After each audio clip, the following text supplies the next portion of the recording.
Hey Tube, welcome back. Today we designing Spotify. Today we are focusing on the high level design of Spotify. So let's imagine that you are in a system design interview and your interviewer asks you to design Spotify. So how you could solve this problem or how could you answer this question? You will answer this question by following some steps. First, you clarify the requirements. Second, you establish a high level design. Third, you go deep dive in specific parts of your design. Fourth, you wrap up and you talk for some improvements in your system. So we will try to follow this framework.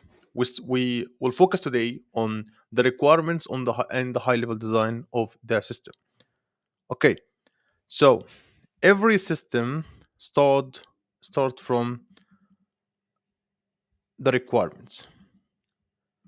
So we need to gather requirements. First, we have the functional requirements, and also we have a non-functional requirements. And since there is no other person to ask him to get the requirements, we will assume that we are having these requirements.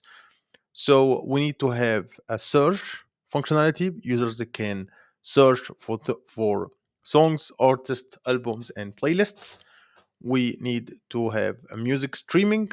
We need to add playlists. Basically, users can create, share, and modify playlists.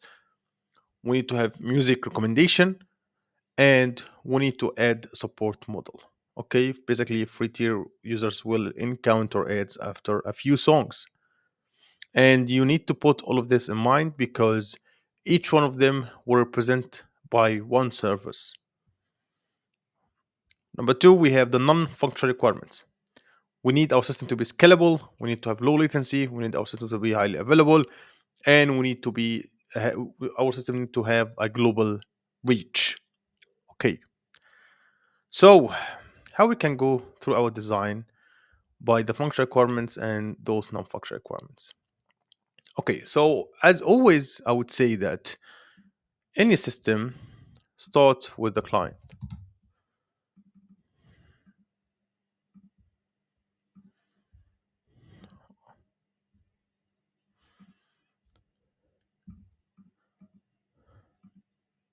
I don't want to have this.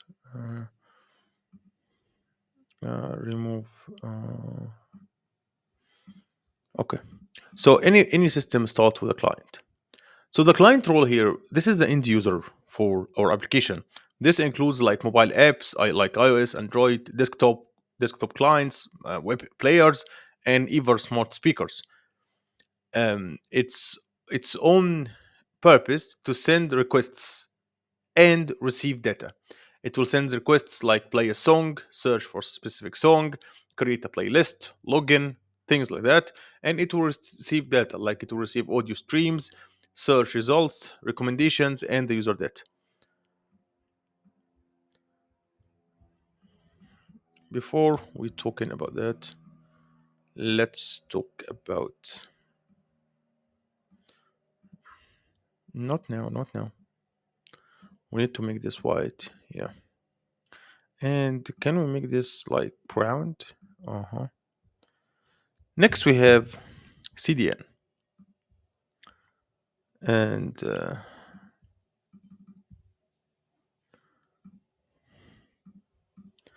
CDN here, it will caches and delivers static content, primarily the audio files, to clients from geographically closer server. Why we are using the CDI, the CDNs? The CDN, we are using it to caches and delivers static content, primarily the audio files to clients from geographic closers. We are using it because music files are large and frequently accessed. Serving them from edge locations reduce latency, improves streaming quality, and significantly reduces the load and increase costs, or we can say reduces the cost on the origin auto audio files. What is the audio files? Okay, so we will have a blob storage. Let's use green.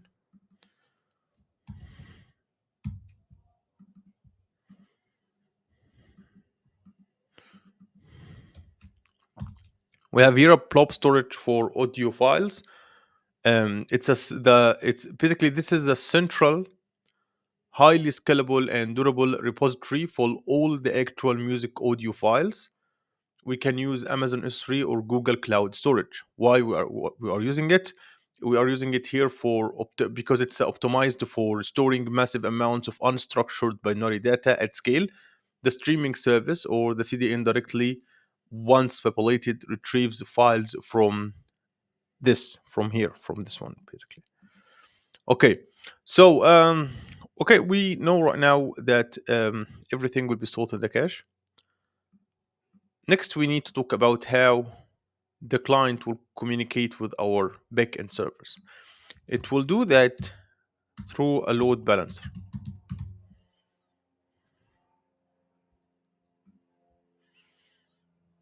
Oh, let me give me this color.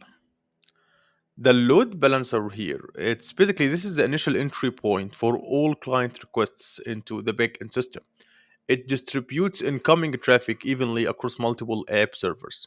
Why we are using it? For scalability, because it allows horizontal scaling by adding more app servers. It provides high availability because it detects unhealthy app servers and routes traffic to or only to the healthy ones, preventing service disruption. Also, it has some performance improvements because it prevents any single server from being a bottleneck or becoming a bottleneck. Okay. Um, Next, we have our app servers.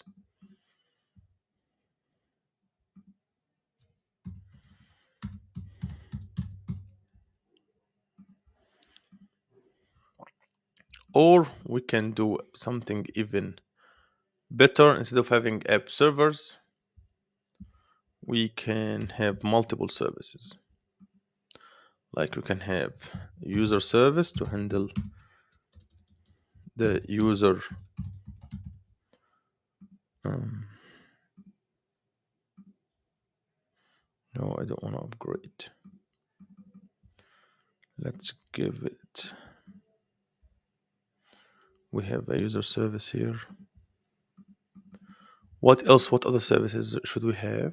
We should have user service, ad service, recommendation service, streaming service, and search service. We have a user service, and I guess we could need to have two DBs. Mm,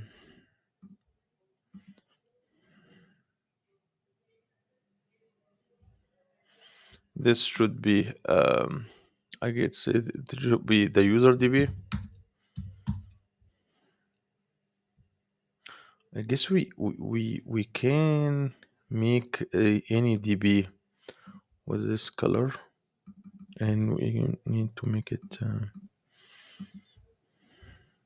Hmm. And also we can have here a playlist DB because I guess the playlist it's something is closer to the user. Playlist.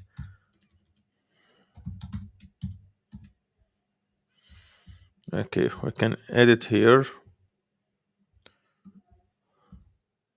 Okay.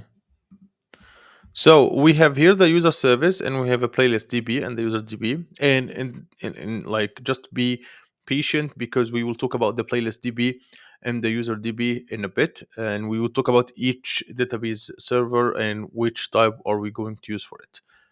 So here we have the users DB and the user service and the user DB. This one, it manages all user-related data operations. Its key responsibility here to user registration, logging, profile management, authentication, and authorization. Um, and the playlist and also the user DB here, the user DB, it will be this is a primarily persistent storage for all users' account information. It's likely a relational database due to the need for strong consistency, or like asset properties for critical user data and the structured nature of the user profiles. Here we have the playlists DB. It stores user created playlists, including the playlist name, creator, and the ordered list of songs IDs within each playlist. It could be a relational database for structured playlist data or a document database like MongoDB for more flexible schemas to store varying playlist attributes and song lists, or even specialized graph database if playlists, relationships, or collaborative aspects are quite complex, given it's directly shown connecting to user service. A relational DB or a document DB are strong candidates, and I would say a document DB is a better approach. The next, we are going to have what we're going to have add service,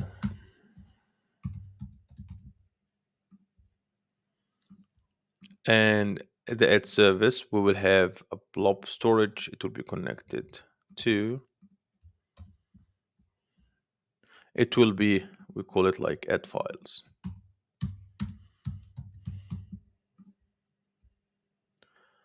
The add service, it's a pretty simple service, to be honest. It doesn't have that many complexities within it. The role of it, it will manage the delivery of advertisement to users, particularly those on free tiers. It's key responsibility to select. It's basically in selecting appropriate ads based on user profile, listing habits, or context, tracking ad impressions and clicks. Here we have the ad files. It stores the actual audio and potentially video display files for advertisement, similar to the main audio files in the blob storage. This one. Okay, so I guess next we have maybe three more services or four more services. We have analytics service, anal- analytics service, analytics service.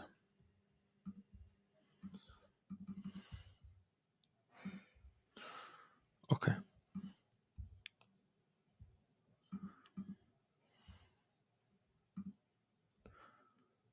Okay.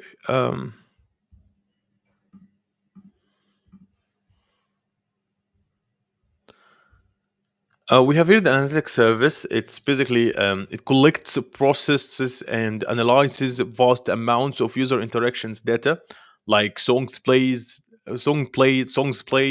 searches, ad impressions, user sessions, things like that.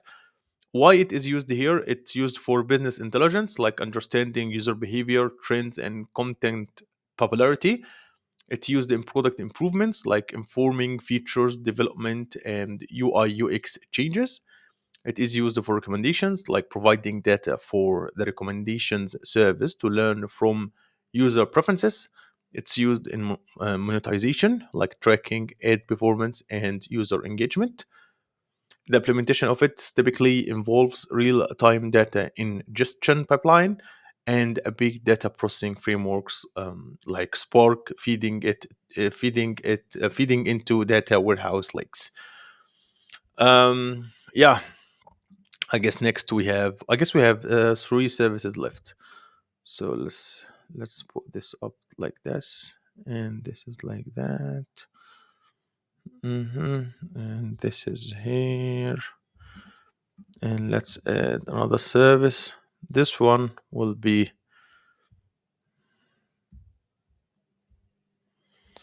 it's pretty we can do it like this. Yeah, we can do it like this, I guess. No, why it's locked? I don't wanna, why it's locked? I don't know. I don't know why it's locked, to be honest. But yeah, here where we are. And let's put the service. Okay, let's keep it here. We have next the search service or streaming service, I guess. It's one of the most important services.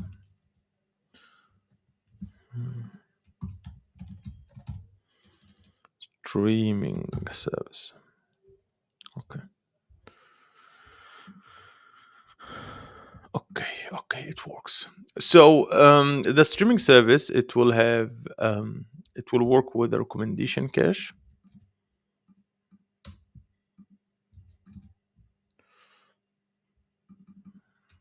recommendation cache. I guess this is quite problematic, to be honest. Yeah.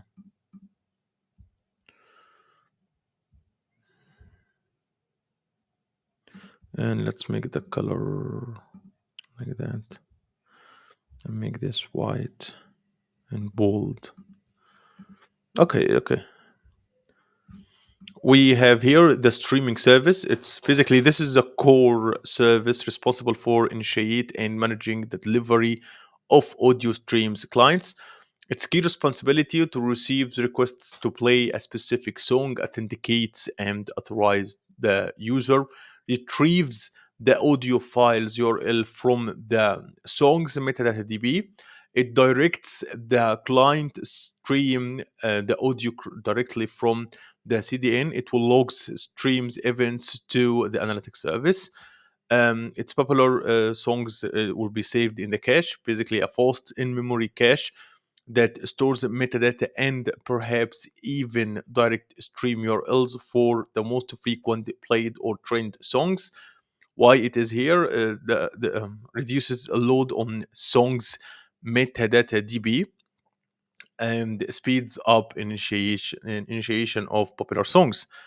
What is metadata DB? It will be here used the recommendation, the streaming service.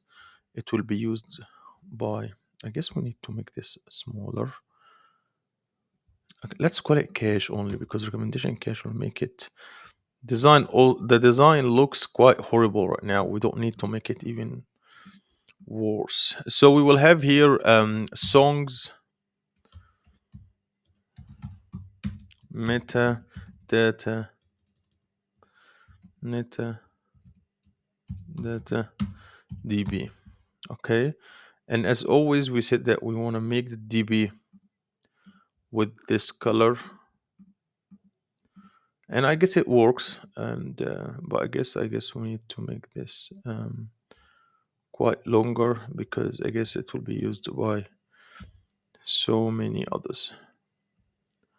Okay, so next we need, I guess we said in our final we need to have music recommendations, so we need to add a recommendation service.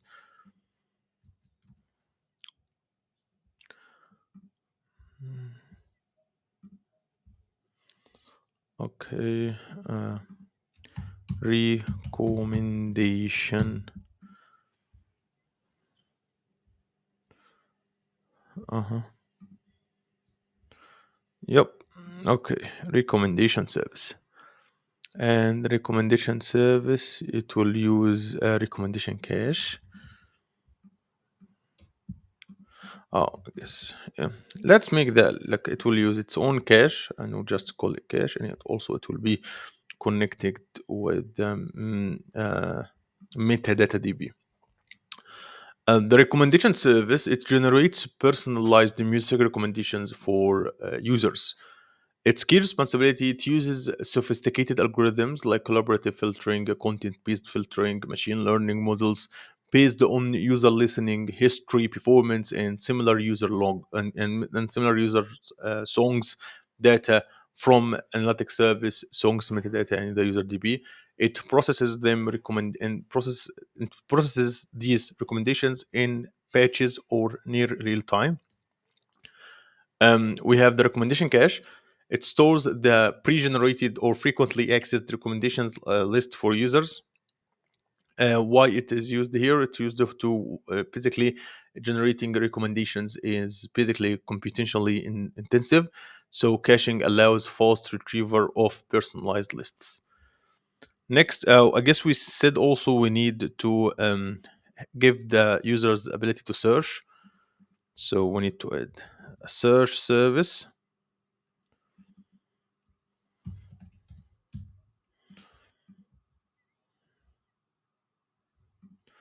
And also, I guess it should use uh, cache.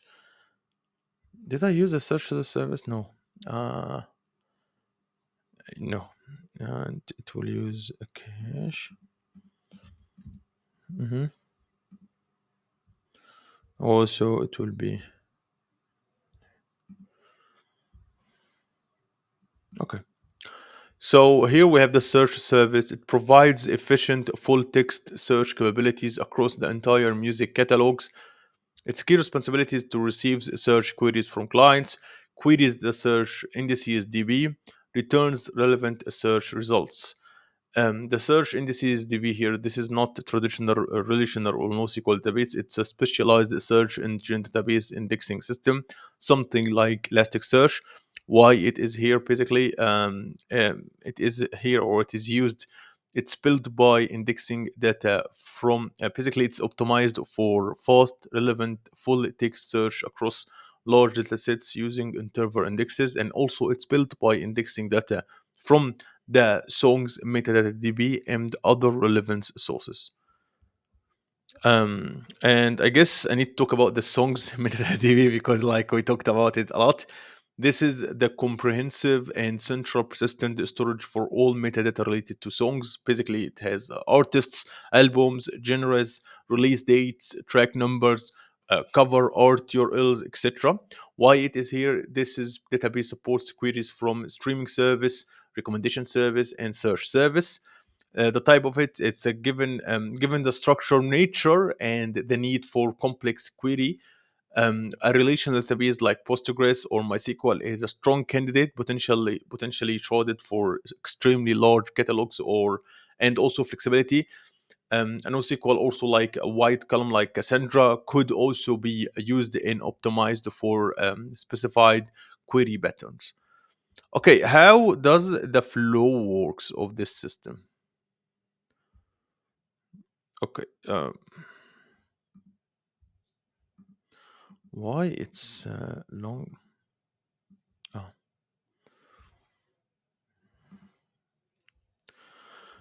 Okay, let's talk about playing the song.